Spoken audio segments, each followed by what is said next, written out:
자유한국당 전당대회를 앞두고 당 지지율이 국정농단 사태가 본격화된 이후에 최고치를 기록하고 있습니다. 이런 가운데 당 내부에선 당권 도전에 나선 유력 주자들의 출마 자격 논란이 빚어지면서 시끌시끌합니다. 자유한국당 당권 도전에 나선 김진태 의원 오늘 파워 인터뷰에서 만나보도록 하죠. 자, 김 의원님 안녕하십니까? 네, 안녕하십니까. 반갑습니다. 네, 당대표 출마 선언이 마치 대선 출정식을 방불케했다라는 평이 나오던데요. 먼저 출마의 변 한 말씀 해주시죠. 네. 시대가 김진태 저를 불렀다. 감히 이렇게 말씀드리고요. 네. 진태 없으면 진퇴양난입니다. 지금 나라는 점점 사회주의로 치닫고 있는데 이를 좀 막아내야 할 야당이 이거 너무 부실합니다. 이렇게 해서는 안 됩니다. 이번에는 제대로 된 이 우파 지도자를 세워서 네. 그걸 정말 어떻게든지 막아내야 된다 이렇게 생각을 하고요. 예. 저는 이번에 정말 행동으로 보여주는 사람, 또 의리 아이콘, 세대 교체의 혁명 이런 걸 가지고 젊은 사람이 한번 나와서 확 바꿔보겠다 이렇게 해서 나오게 됐습니다. 예, 출마 선언식에서 3만 책임당원 입당 원서를 받으신 것도 의미 있어 보이는데요. 어떻습니까? 네, 맞습니다. 아무리 그래도 김진태가 하는 말이 맞기는 맞는데 저 친구가 정말 되려나 이렇게 반신반의하는 분들이 좀 계신다고 들었는데요. 예.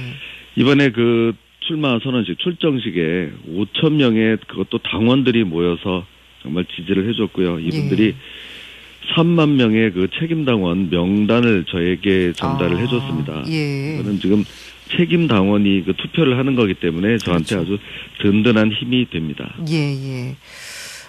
우 기준점으로 나서는 것이다라고 말씀하신 바도 있던데요. 또 보수 통합 구상에 태극기는 포함이 돼도 바른미래당은 도움이 되지 않는다라는 말씀도 하셨습니다. 이 얘기는 이제 만약에 당 대표가 되신다면 바른미래당과는 거리를 두겠다, 통합하지 않겠다라는 말씀이십니까? 네, 맞습니다. 보수 통합이라고 하니까 뭐든지 그냥 비빔밥처럼 다 넣으면 되는 줄로 생각을 하시는데요. 네. 이를테면 거기 유승민 의원을 받으면서 또 이 태극기 애국 세력도 같이 껴안겠다고 하면은 양손의 떡을 다 먹을 수가 없습니다.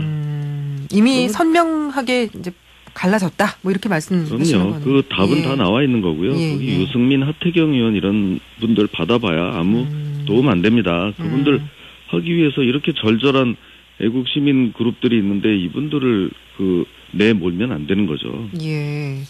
유승민 의원하고 하태경 의원이 애국 시민 그룹이 아니라는 말씀이신 것 같은데 그거는 왜 그렇게 보시는 겁니까? 애국 정도가 아니고요. 저는 그분들은 그냥 우파가 아니라고 생각합니다. 네, 그동안에 보여준 여러 가지 행태로 봤을 때는 그냥 중도 좌파에 오히려 가깝다고 생각합니다. 예. 자, 227 전당대회 출마하는 후보가 상당히 많습니다. 10여 명 정도 되는 것 같은데요. 결국은 이제 후보 단일화가 전당대회 최대 변수가 될 것이다라는 전망이 나오는데 어떤 형식과 어떤 형태, 모습으로 단일화가 이루어지게 될까요? 네. 아마 1강이 너무 치고 올라오니까 그 1강을 막기 위해서 다른 후보들이 단일화를 생각할지 모르겠는데요. 예. 그 1강이 이제 저를 얘기하는 겁니다. 황교안 전 총리가 아니라 아니고 김진태 그 언론이나 의원님. 보통 이렇게 보는 거하고 달리 그걸 왜 제가 이렇게 큰 소리를 치느냐. 출정식에 5천 명이 와서 당원이 와서 지지해준 후보가 어디 있습니까? 다른 분들은요. 10분의 1도 하기가 힘들 겁니다. 이런 상태이기 때문에 오히려 다른 분들이 뭘 좀 이걸 어떻게 해보려고 하는지는 모르겠으나 저는 그냥 이분들만 믿고 끝까지 가는 거지 세분리를 느껴서 누구하고 무슨 단일화 논의를 한다 이런 거는 아예 생각조차 하지 않고 있습니다. 예. 지금 이제 황교안 전 총리하고 오세훈 전 서울시장의 전당대회 출마 자격을 두고 논란이 일고 있습니다. 무엇이 문제라고 보시는 겁니까? 네, 이게 이제 규정에 의해서 문제가 있는 건데요. 이 얘기를 하자면은 저도 조금 좀 부담이 있습니다. 같이 뛰는 선수기 때문에 이제 관중들은 이제 이런저런 선수가 나오니까 그냥 다 한번 뛰어서 승부를 내보지 뭘 그런 걸 따지고 있냐 이렇게만 혹시 생각하시는 분들이 있을까봐 얘기인데요. 그렇더라도 선수 자격이라는 거는 중요한 겁니다. 그 규정 하나에 법치라는 게 다 들어있는 겁니다. 그래서 이렇게 원칙을 그냥 가볍게 여기고 무조건 나와서 다 해봐라 이렇게만 할 수는 없는 거죠. 그래서 저는 이제 그 규정이나 이런 걸 봤을 때는 원칙적으로 안 된다. 책임당원 3개월치 당비를 낸 그 요건을 갖추지 못해서 안 된다. 다만 거기에 또 예외 규정이라는 게 있습니다. 그래서 뭐 그 비대위에서 그냥 의결하면 가능하도록 돼 있어요. 그래서 그런 건 그냥 당에 맡기자.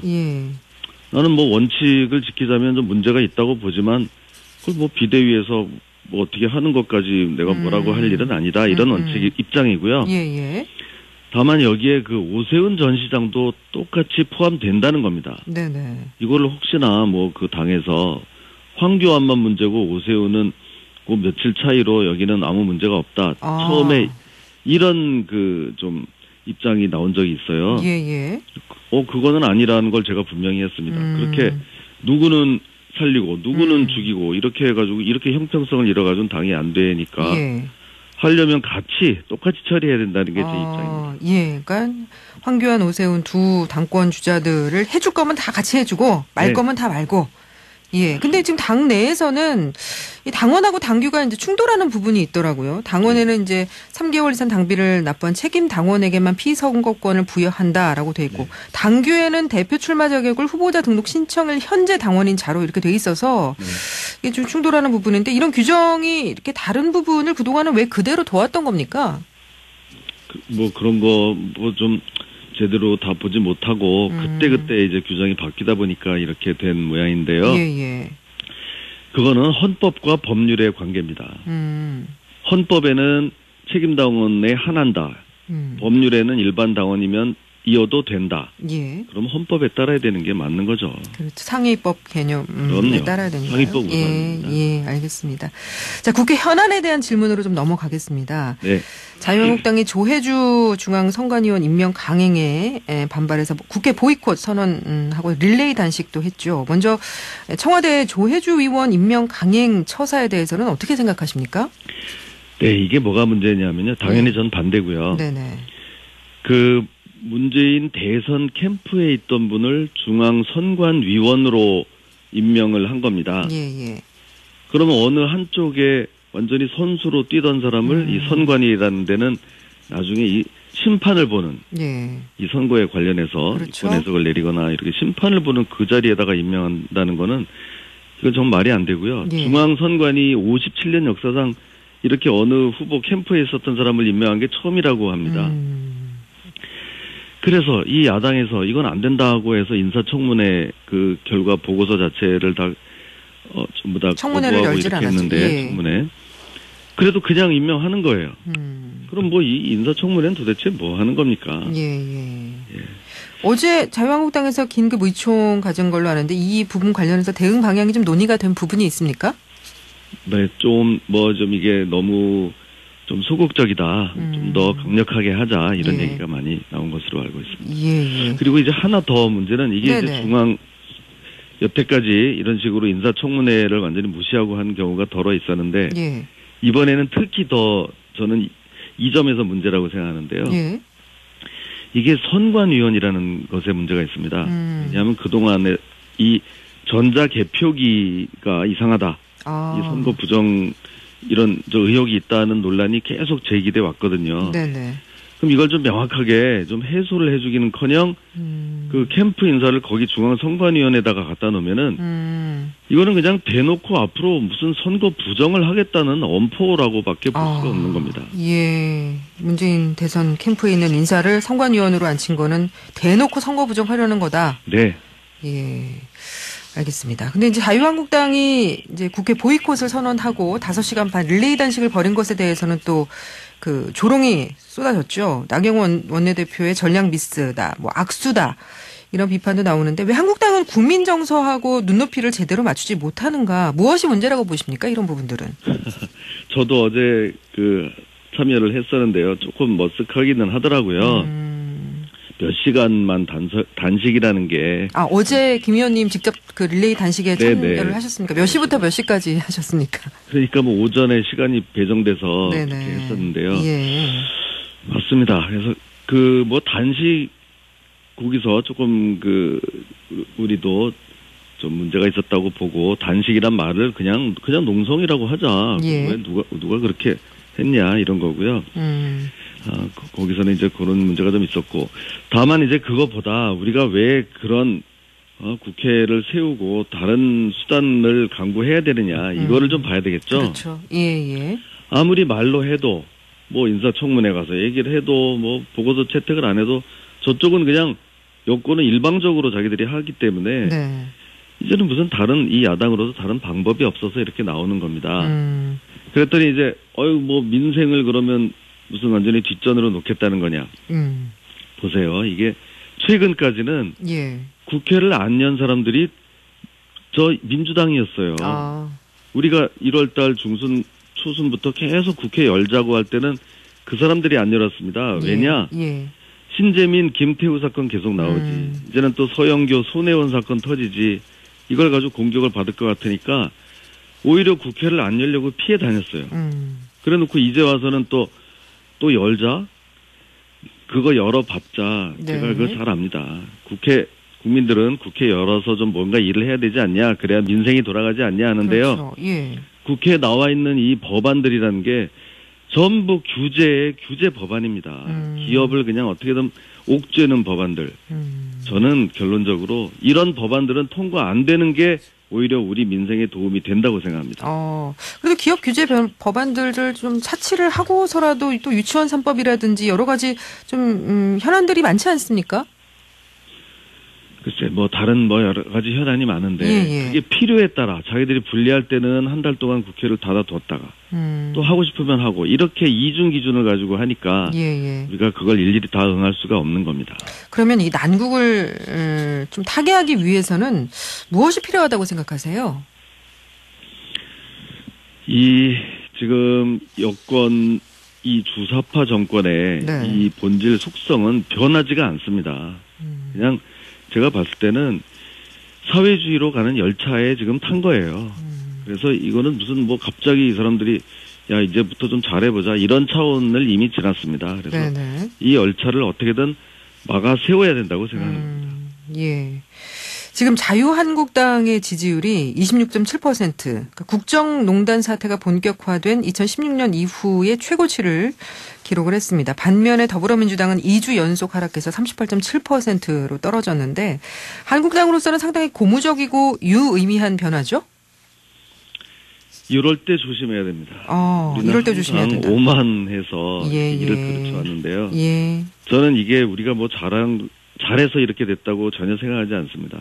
워낙 저쪽 정권에서 경제를 파탄시키고 문제를 많이 일으키니까 거기에 대해 이제 반사적으로 좀 이렇게 됐다고 보는데, 네. 이럴 때수록 우리는 더 낮추고, 좀 이번에 또 전당대회가 있으니까 이 체질을 확실하게 개선해서 국민에게 다가가야 된다고 생각합니다. 예. 이렇게 지지율 변화가 나타난 이유는 어디에 있다고 보세요? 지금 이제 말씀드렸죠. 도대체 이 문 닫는 업소가 속출하고, 이것도 불안하고 저것도 불안하고 지금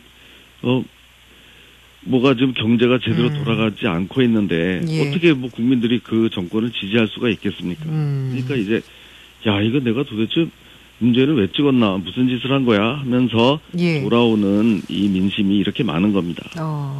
지금 정부가 이 경제 활성화를 위해서 오늘 예비 타당성 조사 면제 사업 최종 발표한다는데 이 부분은 어떻게 보십니까?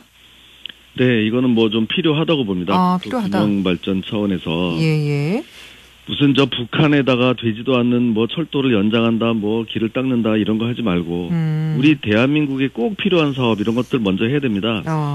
그래야 되는데 엉뚱한 무슨 선심성 예산, 대북 퍼주기 예산 이런 데 돈을 다 쓰려고 하다 보니까 제대로 된 SOC 사업의 예산이 엄청 많이 줄었어요. 이번에 좀 그거를 일부라도 숨통을 틔워보자고 해서 곧 지금 발표를 하는데 네네. 저도 좀 잘 지켜봐야 되겠습니다. 예, 알겠습니다. 네.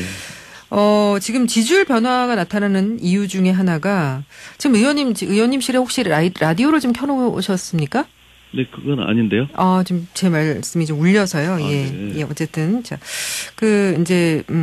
지지율 변화가 나타나는 이유 중에 하나가 이제 더불어민주당 손혜원, 서용교 의원 효과도 또 한몫했다는 분석도 나오거든요. 근데 네. 이제 이 이해충돌 금지 위반 의혹을 사고 있는 손혜원 의원하고 비슷한 경우가 자유한국당에서도 의원들 사이에서 제기가 되고 있죠. 송원석 의원은 자신의 건물에, 장제원 의원은 가족학교에 유리한 쪽으로 의정활동을 해서 이해충돌 금지 위반이란 비판 제기되고 있습니다. 같은 당 의원으로서 이 부분은 어떻게 보십니까? 네, 그것도 이제 물타기가 들어왔다. 저는 이렇게 손혜원 보는데요. 물타기다. 그럼요. 뭐 무슨 송모 의원, 장모 의원이 그렇게 무슨 집을 29채씩 사서 그렇게 하지 않았을 겁니다. 예.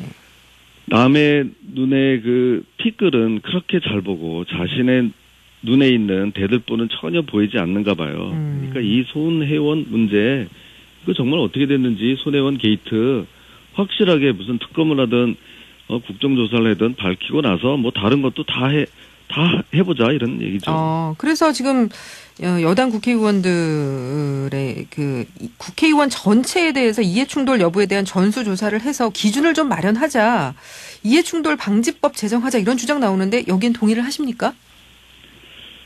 저희와 의도가 정말 의심스러운데요. 네. 전에 무슨 김기식 의원 어디 금감원장으로 내정했다가 뭐 이런저런 갑질에 무슨 피감기관으로부터 돈을 받아서 해외 출장을 하는 이런 게 막 문제가 되니까 그러면 다 해보자. 전수조사.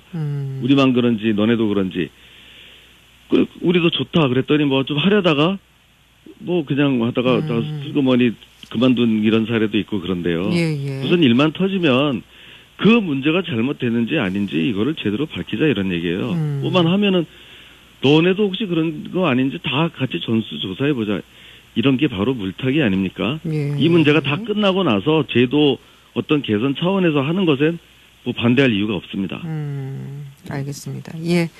지금 청취자 3743님께서, 김진태 의원님 꼭 당선되시도록 기도하겠습니다 하셨고, 7069님께서 김진태 의원님 불교방송에 오시다니요. 반갑습니다. 힘찬 걸음을 응원합니다. 아침 저녁 고맙습니다. 이런 응원의 메시지들 보내주고 계시네요. 한 말씀 하시죠. 예.